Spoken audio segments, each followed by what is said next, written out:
Good afternoon, Utah, and those around the country that are watching We Are the People.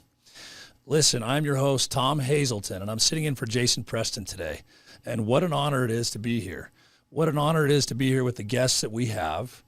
And this show, as you know, is all about finding truth, exposing corruption, and doing the right thing. There are so many people that know things that don't step forward. And we've got a couple gentlemen in here today. We've had them on the show before, and we're gonna talk about government corruption. We're gonna talk about government overspending, as we know with the whole Doge program with Elon Musk and everything else. And I think that's just the tip of the iceberg. There's some things that really need to be discovered. But listen, what I want you guys to do is make sure that you click and subscribe for the website, for the newsletter. Go on to We Are the People Utah for YouTube and also Instagram. Make sure you're following the different websites. Sometimes these shows get taken down on YouTube, and so go follow us on Rumble as well. Several different sites that you can find and subscribe to all of these here. So today, the two gentlemen that we have are excellent at exposing government corruption through, with all the money that's being spent out there, the different acts, and that Congress passes for relief. And we're here to expose that. So first guest I'm going to introduce here. Let me just get to a little bio here. And again, I want to make sure that we build relevance with who our guests are. And so and Wayne, make sure I say your last name right, but it's Wickizer. Perfect. Okay. Yeah. And he's got Wayne Wickizer, and he's got a nickname, the Old Buzzard. He's even got a custom cap on right there. He says his wife made it. That's right. That's a good woman right there. So Wayne actually spent a lot of years in the FBI. He was a special agent. He worked on bank robbery, kidnapping, hijacking, fugitives, organized crime, taught defensive tactics, assistant senior resident agent, and practiced and taught visual investigative analysis. Seems pretty intense. And that was mostly through the 70s, 80s. Is that right? Through 1970, 1976. Okay. All right. 7 years of active in the FBI. I'm sure Cash Patel would love to speak with you. I'd love to speak to Cash. I think we can arrange that. Oh, he's a welcome relief, believe me. He was also a special investigator. He was in the Utah Attorney General's office as special agent, criminal justice division. He worked with organized crime, corruption in government, white-collar crime, antitrust, securities matters, also in the United States Air Force and U.S. Army. Well, wait a minute now. Let's stay with the AG's office. I was fired there, Fired for I didn't know that. Fired for insubordination. Okay. Because you were exposing too much? That's right. That's right. You are a dissenter, aren't you? Yeah. Okay, I'm sorry for interrupting you. That's okay. These are the type of guys we like, and I'm glad that you told me that, because those are the type of people that we want. We want people that stand up and they're bold. Again, let me go over a couple things here. U.S. Army Special Forces, A-team leader, intelligence officer, National Guard, managed intelligence, security for the 19th Special Forces Group, Davis County language arts educator. He's obviously very apt to education and making sure that people learn and understand what's happening. And again, I think for us, that's pretty amazing. So, and there's probably a lot more I can do, but I'm going to keep it slow. Wait. Very long in the tooth, as Shakespeare would say. Is that right? 88. Okay. So today we're going to talk about, again, government overspending, government corruption, and the thing about these two here. And then, Daniel, I want to have you introduce yourself as well. And if you can just give us just a quick, 30-second, 45 seconds on who you are and why it's relevant to have you on the show today. So I'm the editor of justiceforall.blog, which is what the organization that Wayne is a part of actually heads.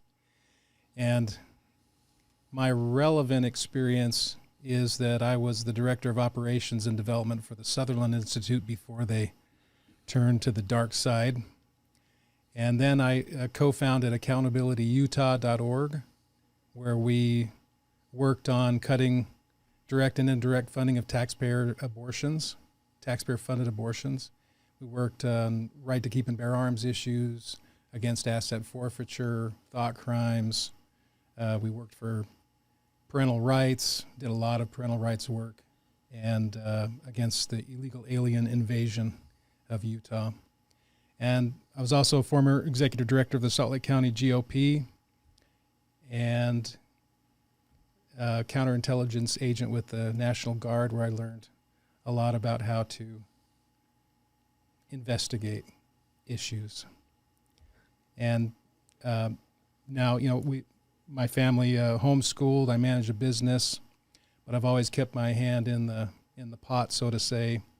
Been involved in federal lawsuits against various things that have happened here in the state of Utah, and just tried to keep my hand in the mix. Daniel, will you mention the Supreme Court and arguing a case before the Supreme Court as not an attorney? Yes, I did it as I argued in front of the Supreme Court for a case involving the marijuana issue.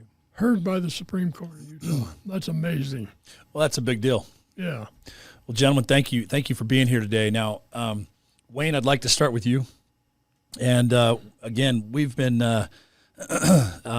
talking and kind of I've been educating myself on what he's going to talk about today and briefing. It's actually fascinating. There's so much information that it's almost a little overwhelming. But I hope you'll understand the premise today and what we're trying to accomplish here, so that you folks, the listeners, can understand really what it is and just be more active, be more involved in your communities, not only with your schools, with your churches, especially with your local politicians, to a state level, the federal level. We say this a lot. It's pretty far gone, but I think we can save the state of Utah if we do it right.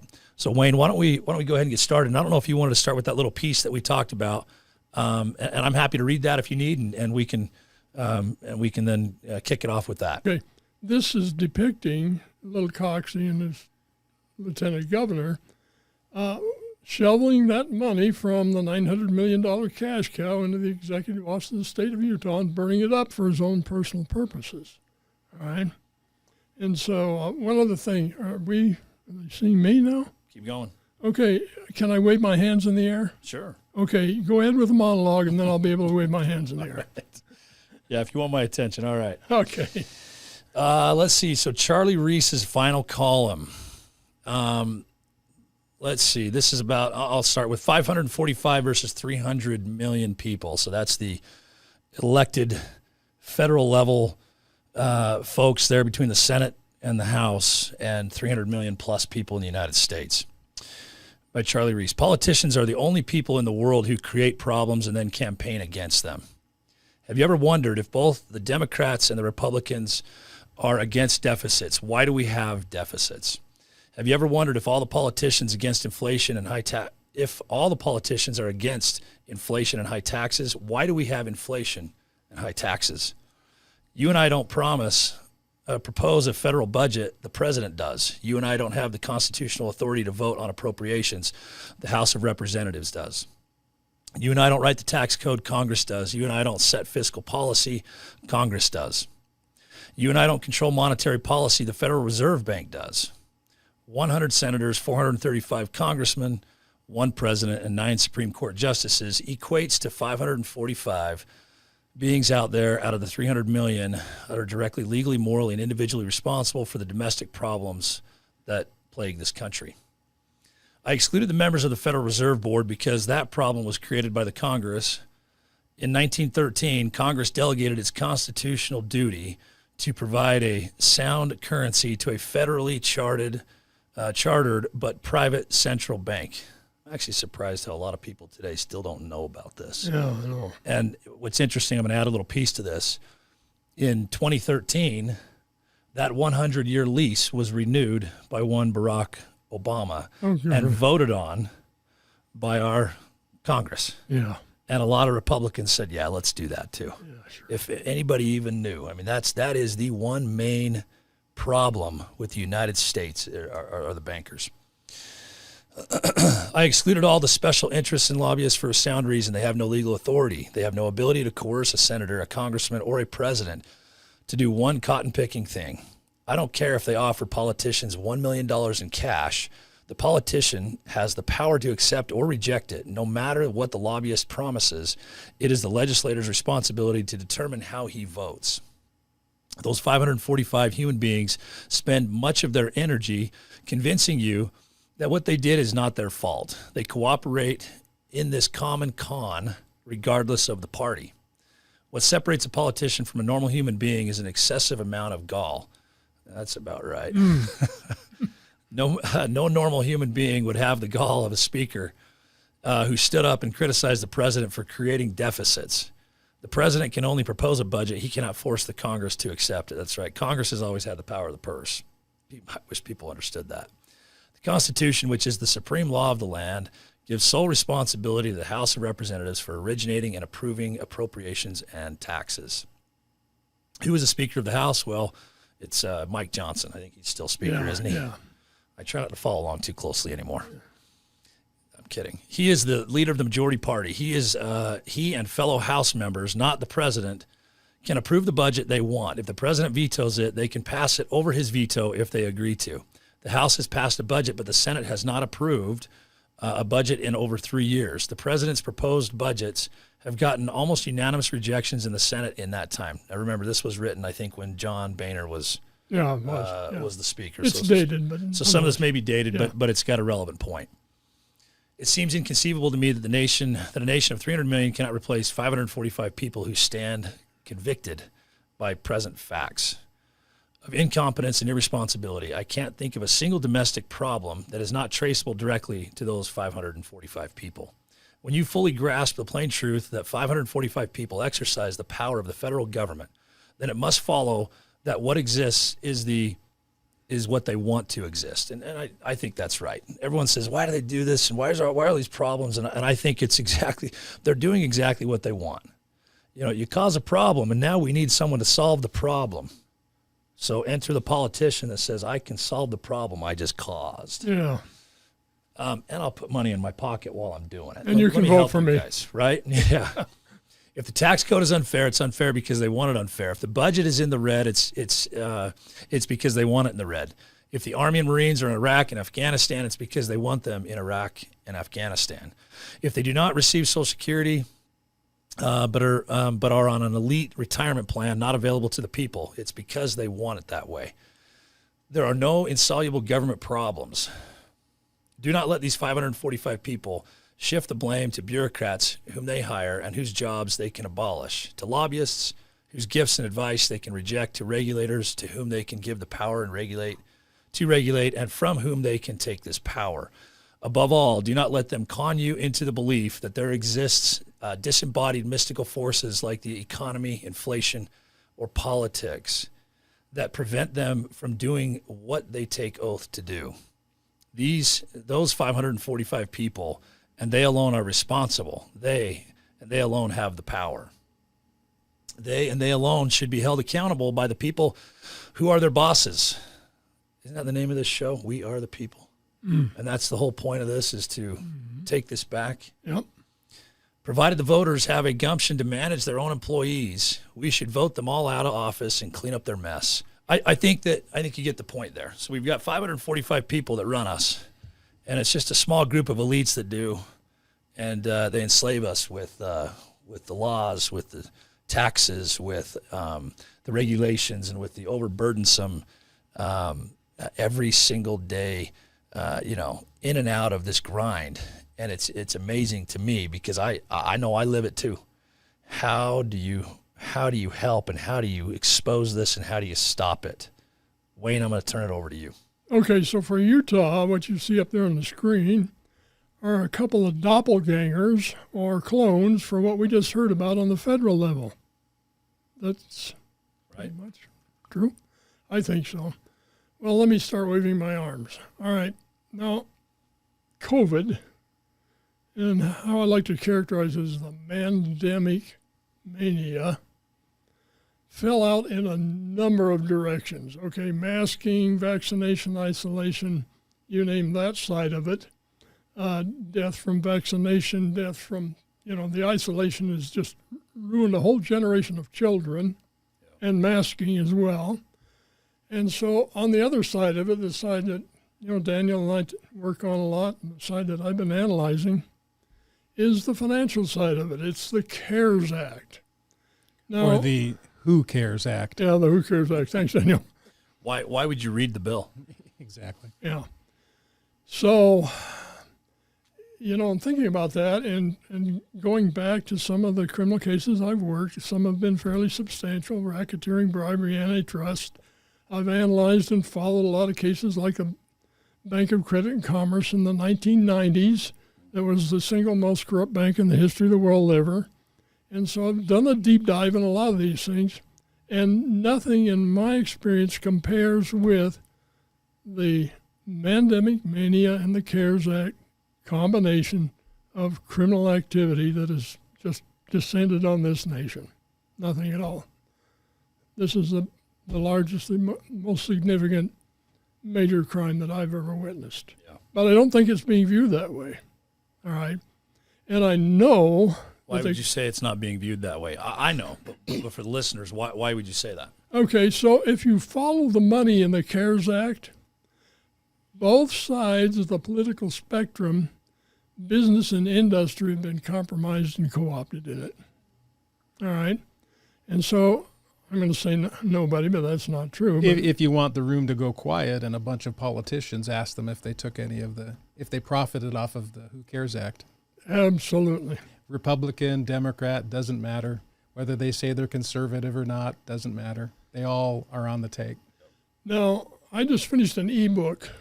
I called it the Doge Dodge, D-O-G-E. That's that wonderful. I love that little organization and what they're doing.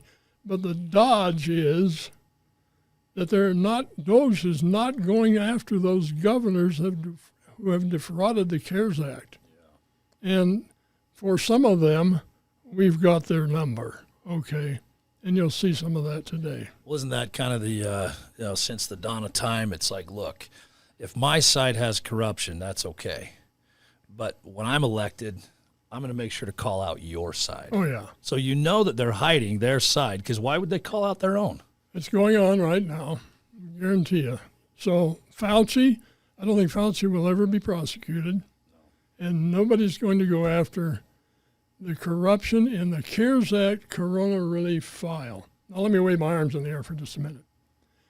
Anybody, everybody can go on the internet and have a long look at how $5 trillion is spent. $5 trillion.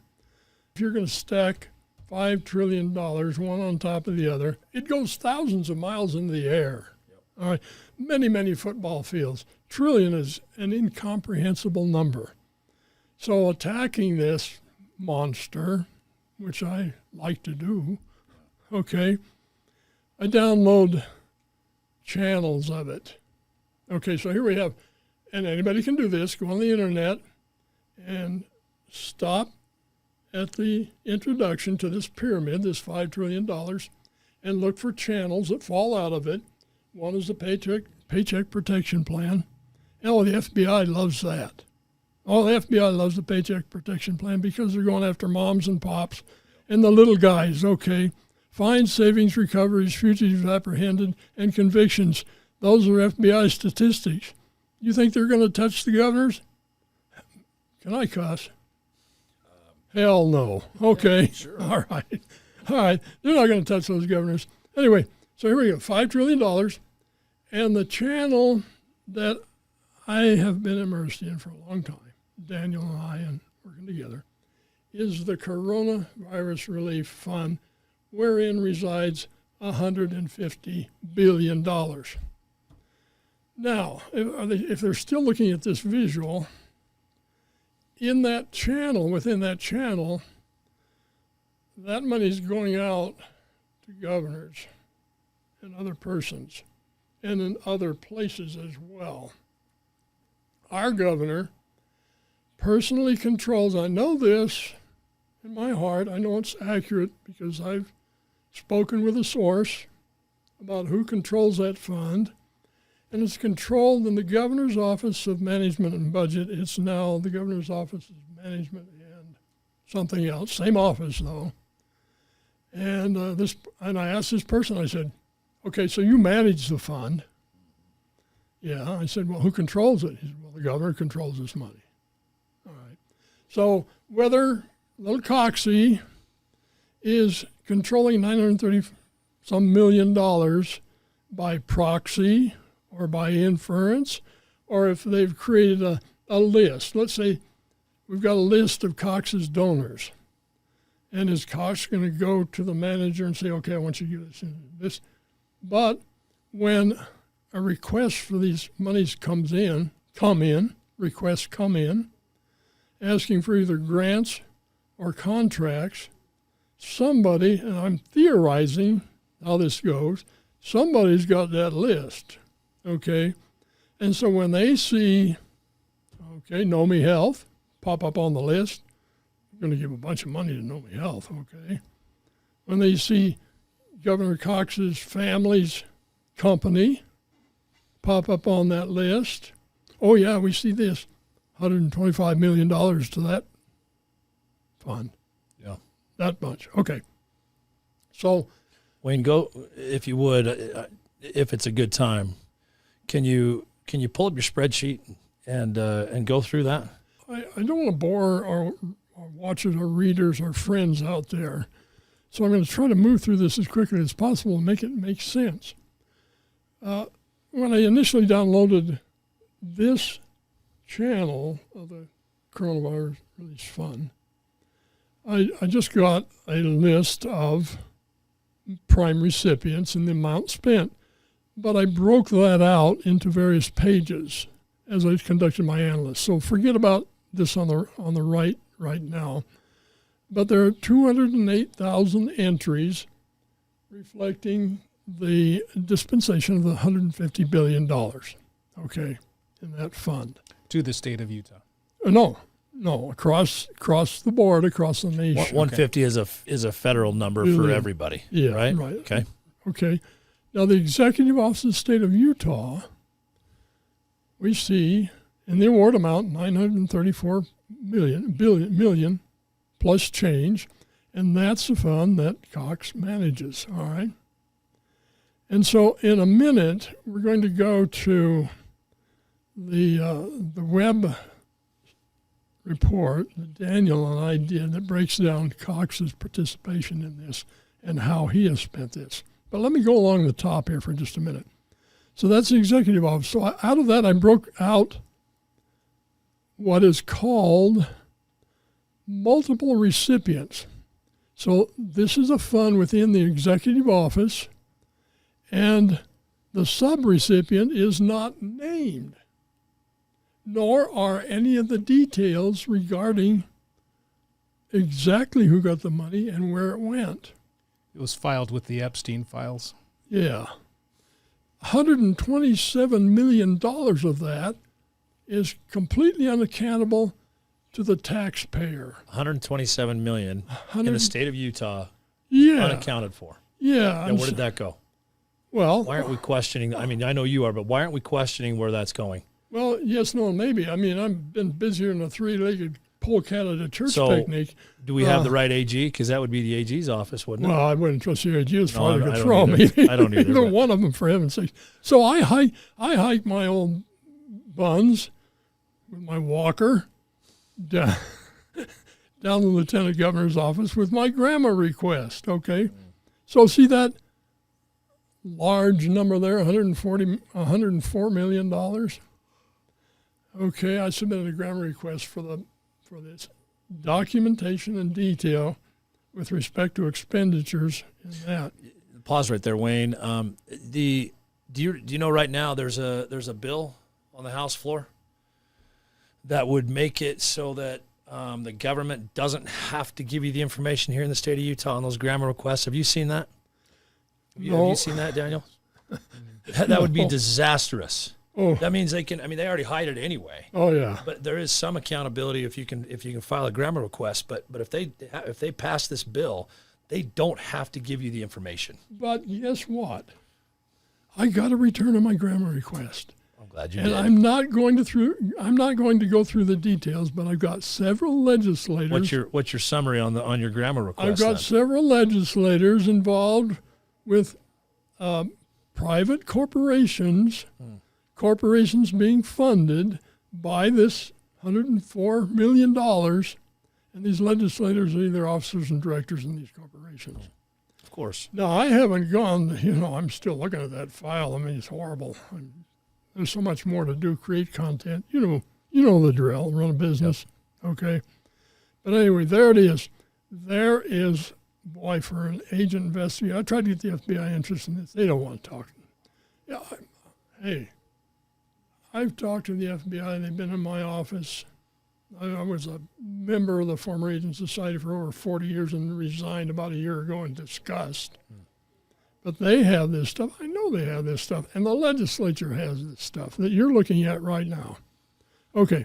Anyway, so that's one category, multiple recipients, that is consistent in Salt Lake County, Utah County. Oh, wouldn't you like to get into some of those 18 million in Salt Lake County? Wouldn't you like to get into those files and see where that money is spent? Oh, I would.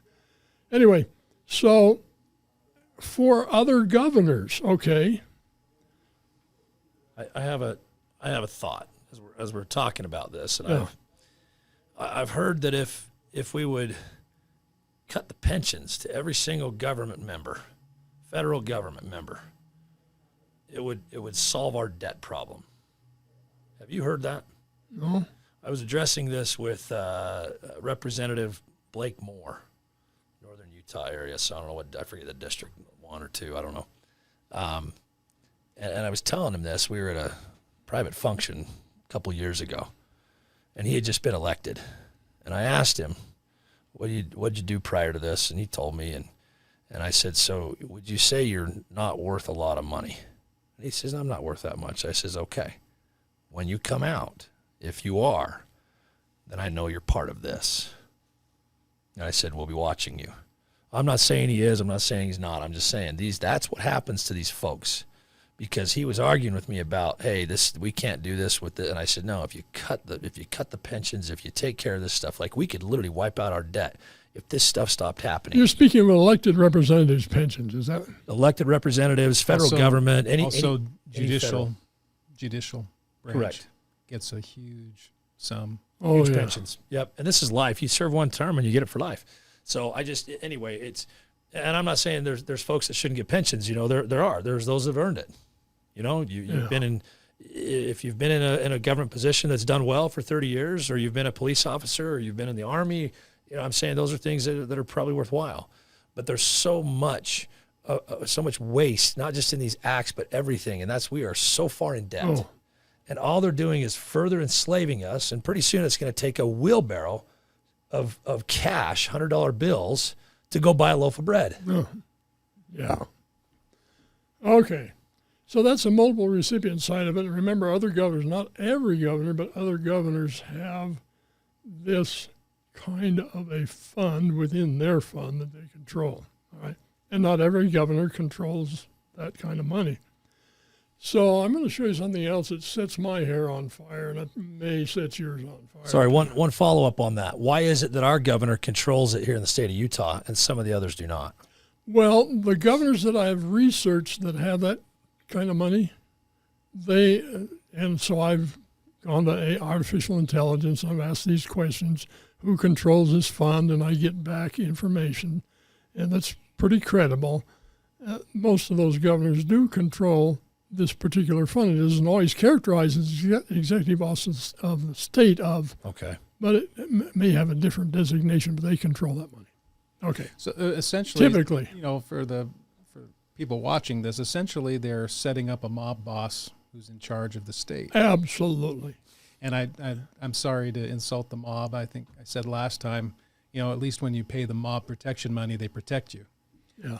Whereas we have a mob boss who gets all this money, gets to determine who benefits from it, and we get zero protection from him. Yep.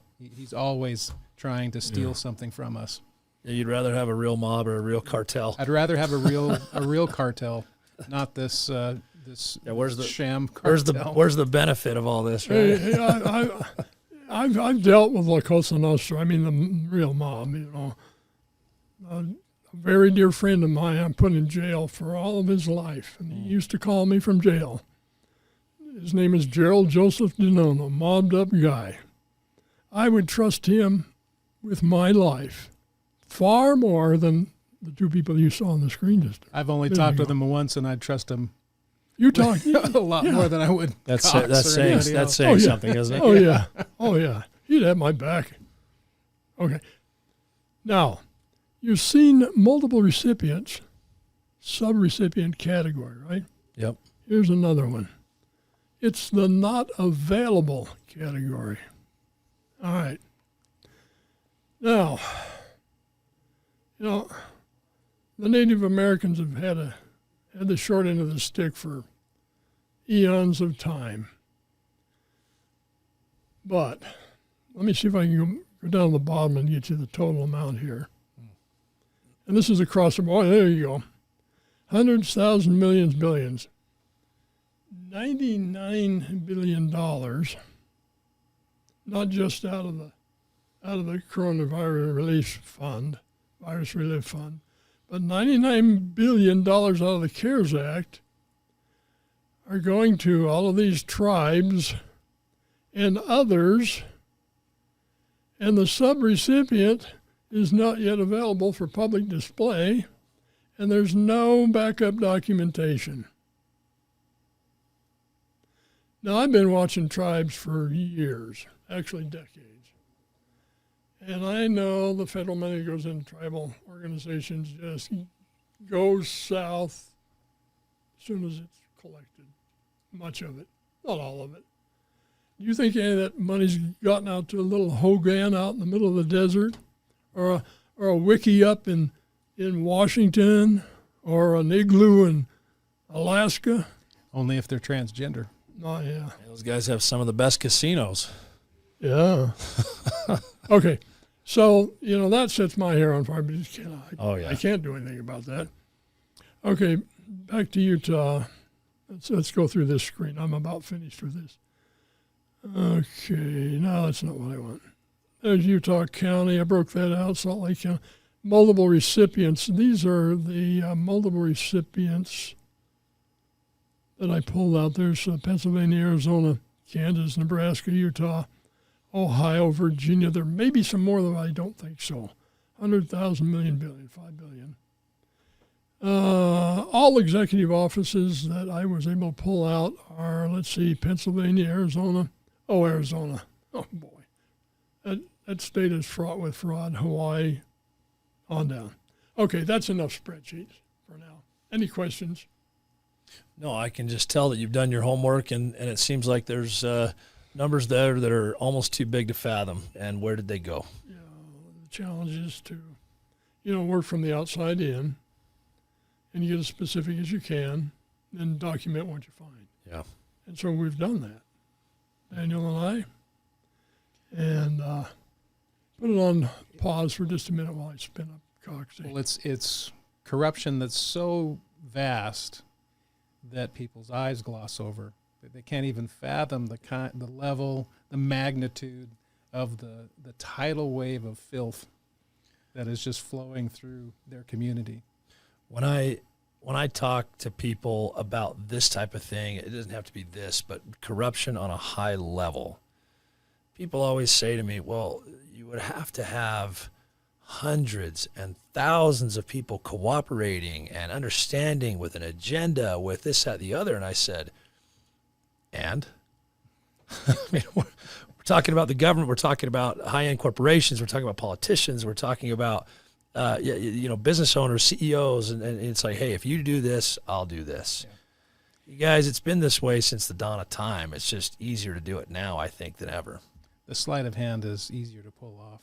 There's a comedian in Texas, Kinky Friedman, and he said, politics is fake, wrestling is real.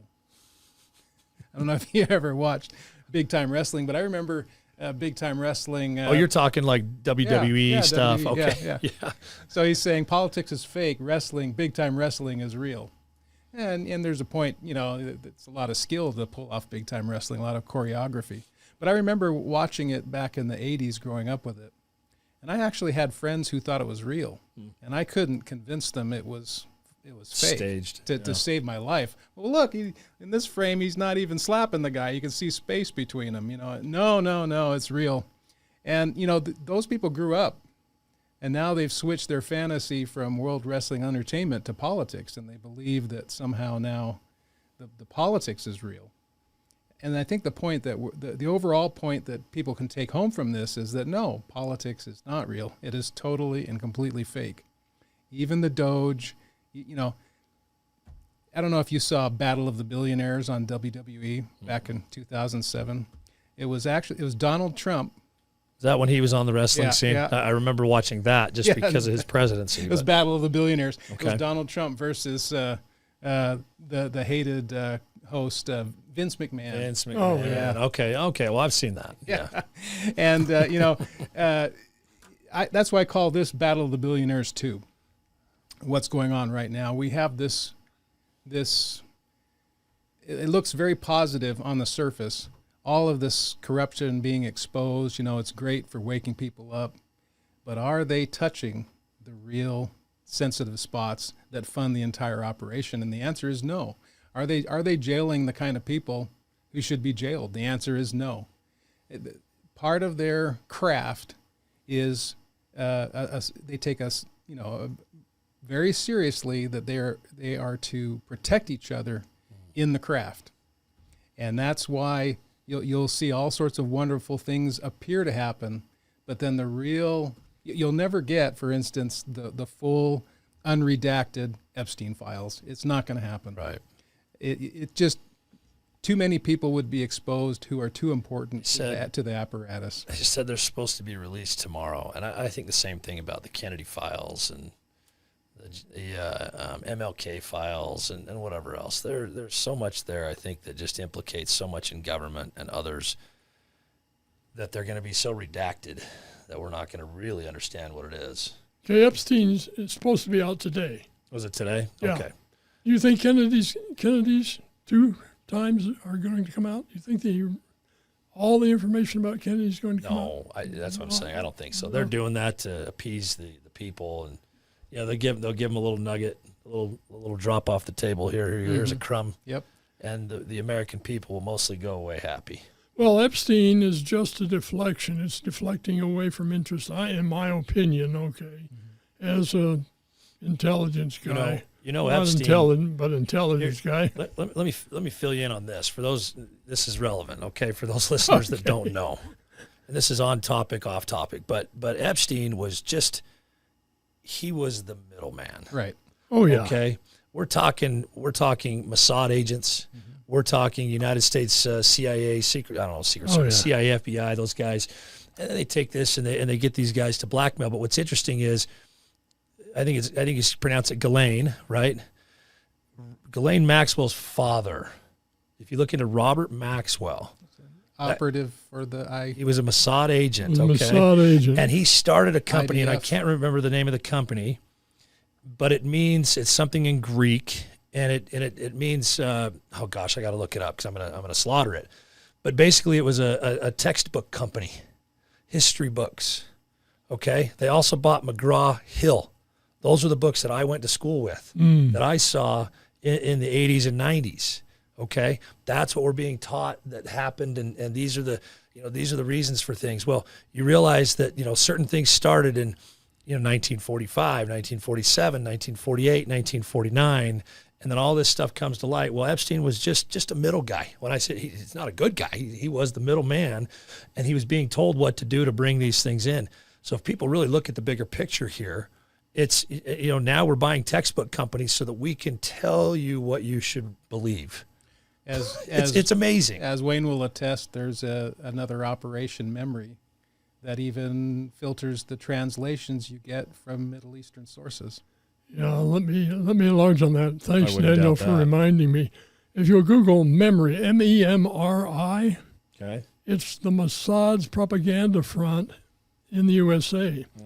Now, you Google that, all right, and then look for the officers and directors and boards in that, and you will find 5-star upper echelon USA functionaries listed throughout that board. All of them. I have a person that used to be a personal friend who's on that board, who was a former VP for Hyundai and a bunch of other stuff, and an FBI agent. And by the way, Buck Revell, have you ever heard that name? And a bunch of others like him. I don't want to go much farther than that, but for you and your friends in here, Google MEMRI and start to look at the boards of directors and the officers and directors in that corporation. It'll literally knock your socks off when you realize that this is a Mossad propaganda front. Yeah. Yeah. Yeah, a lot of fun. Okay. Well, there's more. Well, let's get into. Can we get into the local level? I know we've talked about Cox, and can we talk about the Wasatch Front? We're running up against 45 minutes here. Can we talk about some of our local officials and what these unelected bureaucrats do with the with Utah on our local level? Okay, I'm prepared to pull up the Wasatch Front timeline that you and I have shared already. But just briefly before we go there. Yeah, go ahead. As I looked at the CARES Act and how much money Cox got and how the state was organized to deal with all of that money, I drafted some petitions to the Supreme Court. But knowing that this wouldn't fly, I tried to redraft them in the form of a RICO, Racketeering, Influence, and Corrupt Organization complaint that folded in, well, I'll read the factual allegations. The enterprise, the RICO, is a criminal enterprise consisting of Utah government officials, task forces, and affiliated entities, Salt Lake Chamber, Levitt Partners, Intermountain Health, engaged in wire fraud, bribery, and money laundering to misappropriate CARES Act funds. And named in that complaint are Cox, Herbert, Levitt, Derek Miller, and by the way, Derek Miller is the president of the Salt Lake Chamber, also known as the other governor in the state of Utah, my opinion, and Deidre Henderson. Now that's kind of a red-hot complaint. Is that Scott Anderson, Zions Bank? Oh, yeah. Yeah. Yeah, okay. Definitely. So they were in a cadre appointed by the state to help manage and advise with respect to the dispensation of these funds. Okay? And that, I allege, is where the conspiracy comes in. Okay. Seems that we don't have time for that, and you've asked for something special. Let me get to that. So flashing back a decade or more, our citizens, especially in the Wasatch Front, began to realize that the gorgeous flora and fauna and the ambience that exists on our Wasatch Front, the mountains, the canyons, the streams, were being decimated. Not only that, during the ski season and other seasons, those access and ingress ways into these beautiful mountain valleys and ski resorts were just plugged up. And when you see that visual, you'll see what I mean. So the mountain accord started, and then on top of that, we got the Central Wasatch Front Consortium, CFWC. Then on top of that, we got the CWC, the Central Wasatch Commission. And on top of that, there are other stuff. And they're all planning. And they're planning, and they're planning, and they're planning. For literally decades, they're planning and not getting a damn thing done. And why is this significant? Why is it significant? Well, there's a kind of a way out there why, and there's an inside why. Number one, the inside why is they just can't get their act together, period. You know, contracting, BLM, Forest Service permits, landmen to create corridors that they need. All of that's in the mix here. And all the good fellows, I call them good fellows, okay, are involved, and everybody's got a finger in the pot and pie. They just can't get their act together, and they're planning all these years. And what is significance about this is the overlapping quasi-governmental entities that they create. So lots of public funding, some private funding, just to keep this planning going, ad infinitum. Nothing has happened. Nothing has changed to date. I actually went to one of their meetings once, and they were doing a budget transfer from one of these entities to the other. And I stood up and I raised just a little hell. I said, you better watch them. You better watch where the money's going, because it's going to go south. Yeah. So I went in a lot of pockets, but has the transportation problem been solved? No. Has the water pollution problem been solved? No. Has the destruction of the flora and fauna been solved? No. There is a solution. Okay. There's a solution, and they, meaning the they, know the good fellas in Utah. They know what it is. I know what it is, and they're not going to get it rolled out until some other things happen. So you've got the front runner, right? Corridor, north to south, great access, if it's used adequately, with drop-off points here and there, quick access to the airport. Somebody from, say, my friend from Kuwait, okay, 7th most wealthy man in the world, flew in. I worked to help protect him. He flew in his airplane. All he would have had to do was get on the front runner and be right in Snowbird, a couple of the chalets that he leased up there. Right. So we know that there's a lot of gridlock. I mean, freeway was redone in 2000 for the 2000 Olympics, and they did the Utah County corridor. They've done some stuff up north, and they keep redoing it. It's all blocked up. Everything's blocked up the canyons. Everything's blocked on the freeways. So you've got these non-elected bureaucrats that keep planning this stuff that are sucking taxpayer money. A lot of these mayors sit on these boards, Yep. Again, unelected, that are planning. And hey, we need planning for a community. I get that. I'm in real estate. But what's happening is they're siphoning off money, they're siphoning off time, creating problems that we don't otherwise need here in the state of Utah. And that's my point to all this is the corruption, again, that's within these non-elected bureaucratic offices within the state of Utah. It's rampant. And so when someone tells me, hey, I'm a part of this, well, you're a part of that problem because you guys aren't solving anything. So question, Daniel, on this, and I want to take it to Daniel for just a minute, Wayne. With the connection you have with Wayne, and you're the editor on this blog here, what is your takeaway from what's happening in the United States, what's happening in Utah, what's happening on our local level with the money, the corruption? Again, we know it's there, but seeing what you guys have been able to expose, spreadsheets, and actually following the money, tracing this stuff back to its origin, some of it just going poof because it's not even there. The grammar request that you have is pages upon pages long. What's your takeaway from this, and what can you how can we help the viewer understand this and maybe get involved to help solve some of this? I think going back to politics is fake, wrestling is real. If people can realize that they're being played on all levels, not just the level that they hate, not because the Democrats run it, not just the federal level or the state level. This is filtered down, crap rolls downhill. As a contractor, you understand that. Yep. The subcontractor is below the outhouse, in the model, and it has filtered down to all levels. There is no level that is exempt or that is clean in any way, shape, or form.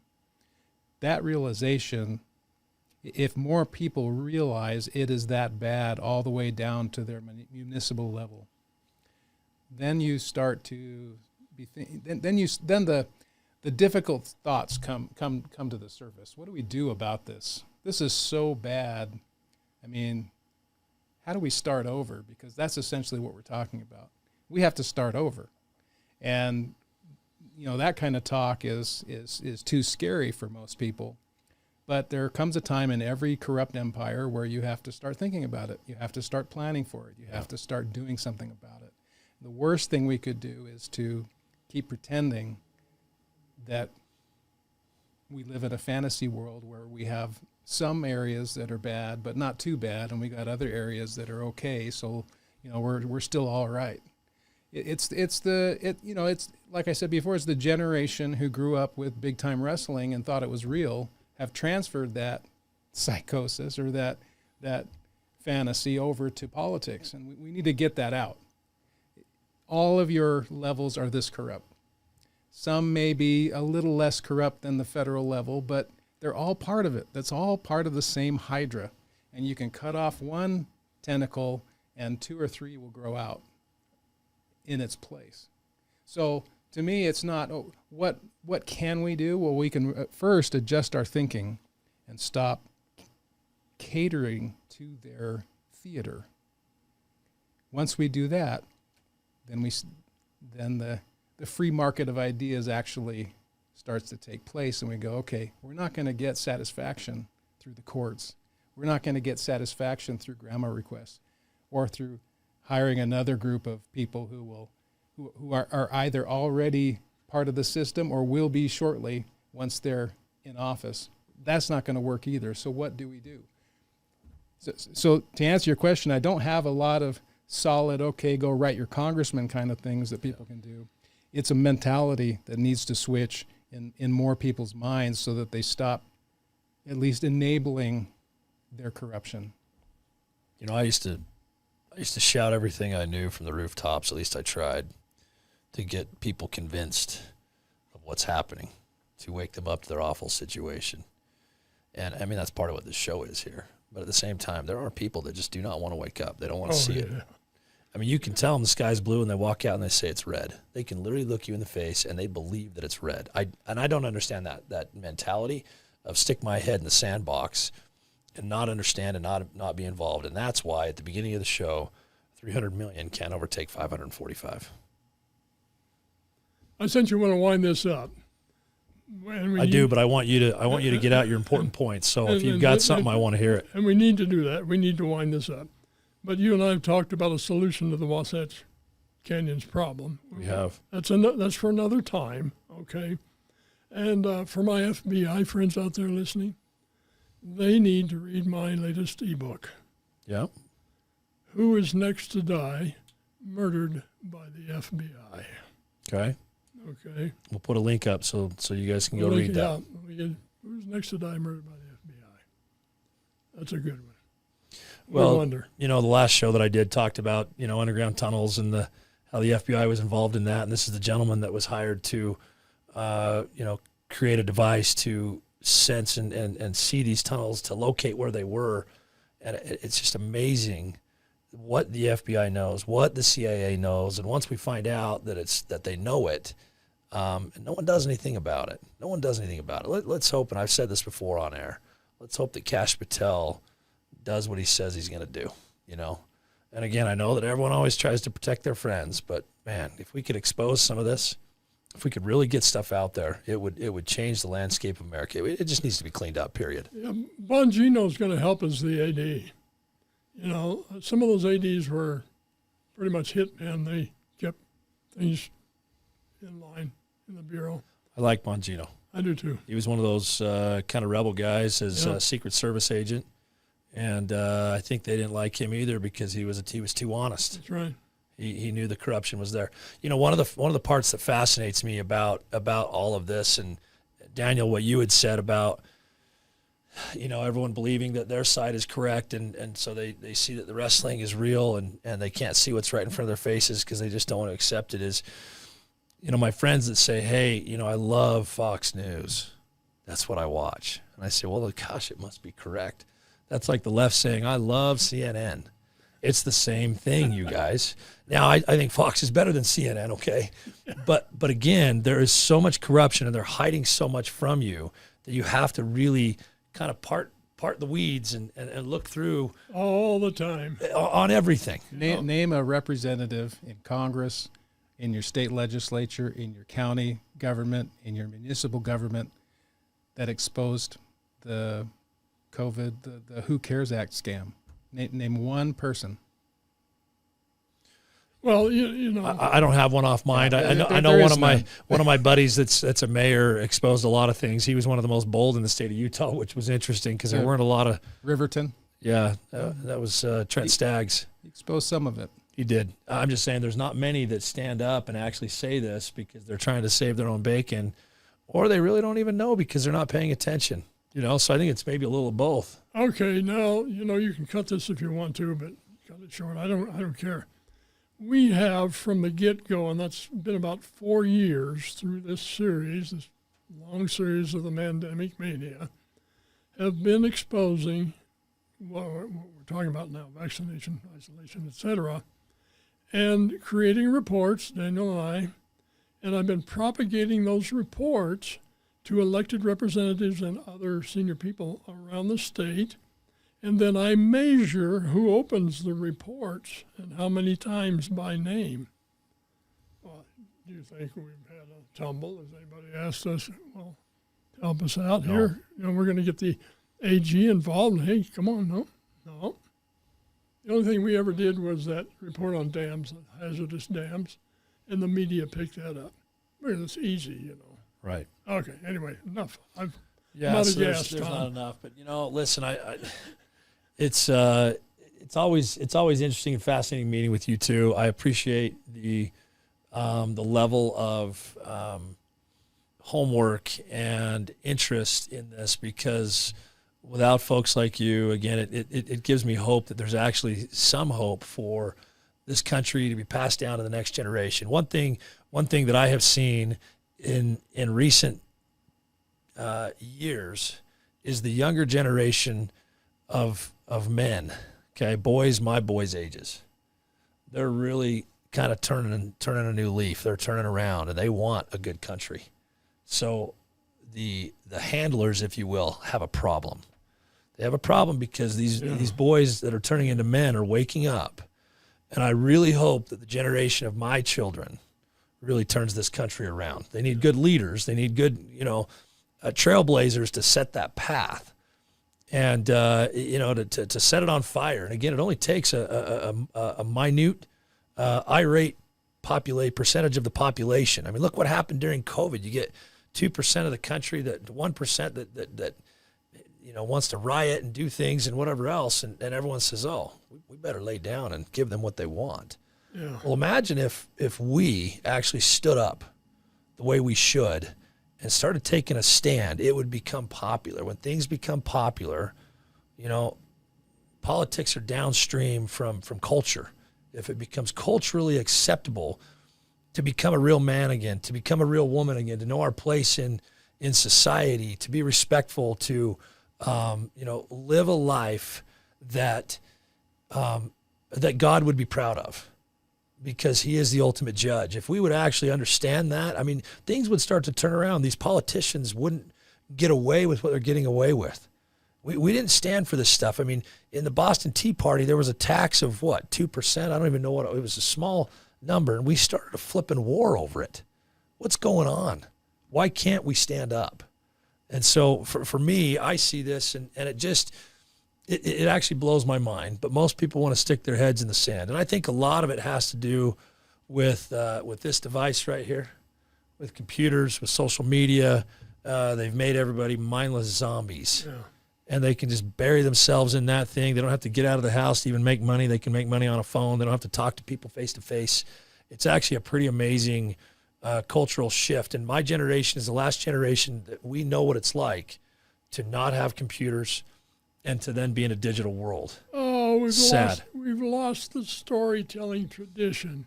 I remember we used to go visiting with our neighbors on a Saturday night and tell stories. Where is that now? We don't have it. Right in front of the tube or buried in the cell phone. Yep. Oh, Sam Clemens, Mark Twain to be rolling over in his grave. Well, Jack London. sadly, the only way to bring that back is with a reset. Yeah, Because talk to Daniel about that. He's got the plan. we can maybe have another show on that. But Yeah. I think, guys, every nation. Let me just sum this up here. But every nation, like you said, to get rid of the corruption has to go through a reset. Yeah. I mean, this is historical. This is not Tom saying this. This is just historical evidence of what's happened throughout time. You know, the Romans, the Greeks, the Huns, the Chinese, you name it. They've all had resets, and America's due for a reset if we don't really step up here, and it'll be a hard reset. It'll be a hard reset. Be a hard reset. There's a lot of people, and what's interesting this time is that we haven't had the technology that we have now ever. And so, you know, you go from, you know, the chariot to 1800s, and you're still on horse-drawn carriages, and then you start to create, you know, cars and computers and airplanes and everything else. What's made people soft. So you get a hard reset like this, it's gonna decimate us unless we wake up and take it back. So, Wayne, Daniel, thank you for being here on the show today. Thank you, Tom. Thank you. It's good to be here. Yeah, we really appreciate both of you. You know, everyone's got something in their life, and all I would say is to take a stand for what you know. Be out in your community. Be open-minded, and listen to what's inside here. Listen to what's inside your heart instead of listening to the people out in front of you.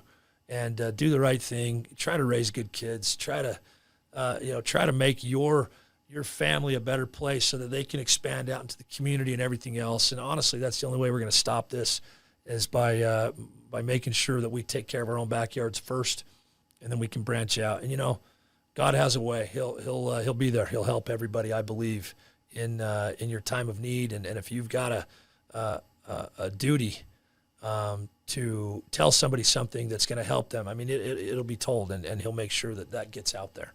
So we appreciate our viewership. Thank you for watching today. And again, we're gonna sign off with Wayne and Daniel. Thank you, and God bless. Thank you. Thanks.